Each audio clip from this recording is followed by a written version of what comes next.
From the Mapleview Animal Hospital studios, this is the WHTC Morning News with Gary Stevens and Peg McNichol on 99.7, 1450 WHTC and WHTC.com. And welcome back to WHTC's Talk of the Town for this Wednesday, August the 19th. It's the third Wednesday of the month, which means we are joined by author and blogger Diane Loew. A Farm Life with a Farm Wife. It's presented by Farm Bureau Insurance Markup Agency at 477 Chicago Drive in Allen. Call Mark now for a quote at 396-5728. That's 396-5728 for Farm Bureau Insurance Markup Agency. And Diane joins us from her home in the Hudsonville area. Diane, good morning and welcome back to WHTC. Good morning. How are you this morning? We are well. Hopefully you are well as well. And hopefully not only you and your family, but the extended family, the cows, are doing well. Everybody's doing good.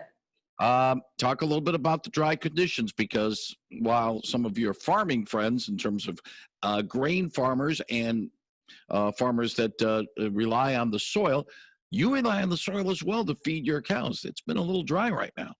Yep, we could use a little bit of rain, but corn's looking good. We just started our third cutting hay, so we'll be back in the fields with that, getting busy with that. But all in all, things are fairly good right now. One more thing I need to ask you, Diane, then we'll get to what you have in mind for today. We are still in some parts of our listening area under a sprinkling ban because of the city of Wyoming's water transmission main work up in the Park Township, Port Sheldon Township area. Hudsonville is included with that, but as our master gardener, Jan Musin of DeBrine Seed in Zeeland has said, farmers, they get most of their water from wells and are not as reliant on municipal water systems as maybe residents are in that situation. What about your farm? Is it more well water than anything else, or does that sprinkling ban sort of affect you a little bit? It really doesn't affect us at all because we don't do any irrigation here on our farms, and all of our stuff is well water. We're not connected to any city water or anything, so it really hasn't even affected us at all.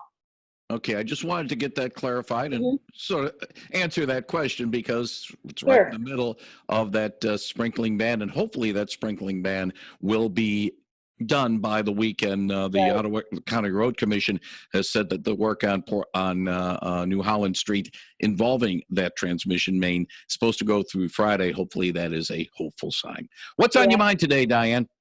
Well, I was just going to talk a little bit about this big storm that went through the derecho, and that means straight in Spanish, and basically that's what this whole thing was out in Iowa, and it went into Illinois a little bit, I believe. Just total straight line winds, and it's quite interesting the lack of information that gets out there to the general public about it. Once again, it's in the middle of our farm fields, and it's not out in California with all the movie stars and things like that. But within a 14-hour time frame, it literally wiped out 14 million acres of fields. And people are comparing it to hurricane. The difference between this and a hurricane is most people who live in the hurricane area have buildings built, or they have rebuilt things to be able to sustain the hurricanes. They get a little bit of a warning. They can board up windows and things like that. But out there in the middle of nowhere, you can't build up your cornfields and your hay fields and your cattle and things like that. You're just kind of there. And out of the 14 million acres, that damaged like over 1/3 of that farm's or that state's farmland. So 1/3 of all of Iowa's farmland has been damaged, destroyed, ruined. And 4 people passed because of it, which is very sad. The damage, they said, was between 60 and 70 miles wide. And on one farm, within 20 minutes, he lost over 1 billion bushels of corn. And corn at that time was selling at $3.40 a bushel. So he lost $3.4 billion worth of corn. This was a very, very big farmer, obviously. But before all of that, because of the COVID, Farmers have lost the Chinese market, which cut into their profit, or even breaking even for most farmers. They lost the restaurant market, which cut back on where they could sell their goods. They lost meat packaging plants, which affected a lot of the farmers out there with their beef. And they lost the ethanol market. So they've been taking hit after hit after hit after hit.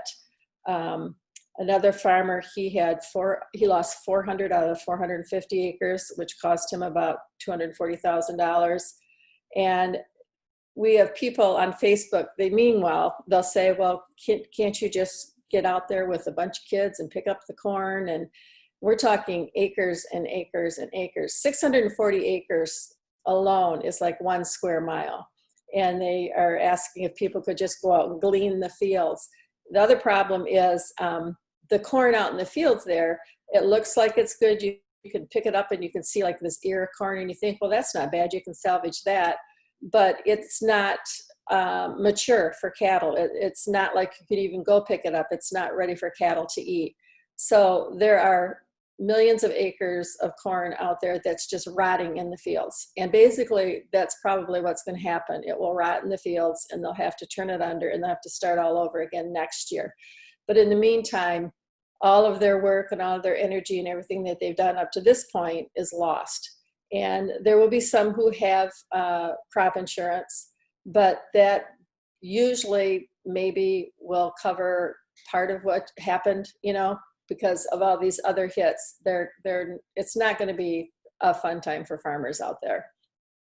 It's also a situation where, for those of us who enjoy the fruits of what farmers do, it's going to relate to higher prices at the grocery stores, at the farmers market as well, for produce and goods, even if it's not directly affected from Iowa, because the business model, supply and demand, is going to be effective here. Yeah, in fact, corn prices are going up, which will help any farmer who is growing corn for the crop. It will hurt us because we're purchasing corn when our other corn runs out to feed our cattle. So that will increase our prices. It's never easy in farming. And, somebody says, well, why do you even, talk about this? What do you expect us to do? And what difference does it make? What can we do to make a difference? And I know that talking about it, the one thing that I hope to accomplish is for people to appreciate the food that's on their table and to appreciate the process. Yes, you going out and buying an extra can of corn or you going out and buying something is not going to make a difference in the farmer's pocket. We appreciate all prayers, obviously, because God is over all. But what we do want is for people to, pay attention to what's going on out there, to acknowledge the loss. I mean, people will blithely just go by and think, oh, well, it's no big deal. It's way out there. It's not going to affect us. And to help teach your children the appreciation of the food on your table. We have the cheapest food supply anywhere in the world and the safest and probably the most nutritious.